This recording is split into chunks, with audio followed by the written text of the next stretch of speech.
To gaskiya na yi kiwo shi ya karɓa. Ai fatan da nake wa himma rediyo ji nake ina ma a ce ina da wata dama da zan masa kyautar da ba za su taɓa manta da ita a duniya ba.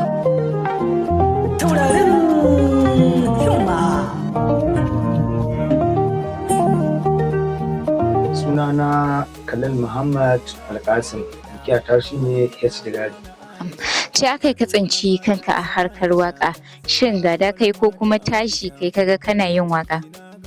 To gaskiya waka ne dai na tashi ina yin ta. Kamar wacce ce waƙar ka ta farko da ba za ka iya mantawa da ita ba, wadda ka rera ta a lokacin da ka cika cikakken mawaƙi? Ya waƙar ban sake ta ba. Saboda akwai waƙoƙi guda biyu da ni waɗanda su suna online ban sake su ba. Akwai waƙar da ni wa ƙasata, akwai kuma wata waƙa da ni ta soyayya ce. Na'am. To me ya ja hankalinka kaga ya kamata a ce ka waƙe ƙasarka? Abin da ya ja hankali na ƙasata, ka san shi abu duk abin da aka ce ana ki, to sai a duba abin yaya yake. Sai na ga to wai mu ya za a ce muna kin ƙasarmu, mu muke cikin ƙasar. Kaga ai ya kamata a ce duk abin da ake yi wa ƙasarmu kar mu guje ta. To a takaice shi yasa ni na ga cewa ai Najeriya ƙasa ta ce amma ni ban gurin ta. Shi yasa kamar daga wace shekara zuwa wace shekara ka fara yin waƙa da kuma rera ta? To zan iya cewa yanzu. Masha Allah, aƙalla daga wancan lokacin zuwa yanzu waƙoƙin da kai za su yi kamar guda nawa? Daga 100 ne dai. To kamar wani ƙalubale ka fuskanta a harkar waƙa? To ƙalubale na fuskanci ƙalubale a abokanai irin abokai na kusa. Su sun ɗan yi hantara ta haka. Su ce ba zan yi ba ko in dai sai an yi. To shin waƙa ta taɓa sa ka bar ƙasa ko kuma jihar ka? To ƙalubalenta da ya sa na baro inda nake kasuwanci na, sai na dawo kuma inda ake yin ta a matsayin sana'a.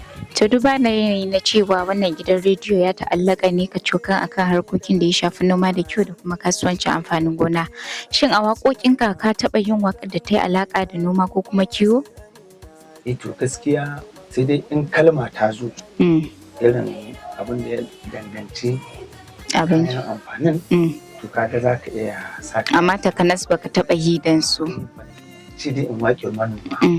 Gaskiya ba a zo kan gaba ba, amma na san za a yi. Na'am. To idan muka kalli ɓangaren noman, shin ka taɓa yin noma ko kuma kiwo? To gaskiya na yi kiwo shi ya karɓa. Kamar a wani shawara za ka ba wa ƙananan mawaƙa masu tasowa? Shawara da nake ba ƙananan mawaƙa, ya kamata idan za ka yi abu ka ɗauke shi da muhimmanci. To idan masu sauraro suna buƙatar su same ka, kamar a ta ina da ina za a same ka? Ga abu mafi sauƙi, a yanzu an waye YouTube ake shiga, sai a yi sacin ɗin sunan YouTube ɗina Hira da TV, za a ga duk wasu abubuwa da nake ɗorawa. Idan kuma mutum ya shiga irin kamar TikTok, idan ne sabon abu nakan ɗan yi postin ɗinsa. To na fata kake wa himma rediyo da ta baka wannan dama? Ai fatan da nake wa himma rediyo ji nake ina ma a ce ina da wata dama da zan masa kyautar da ba za su taɓa manta da ita a duniya ba. Taurarin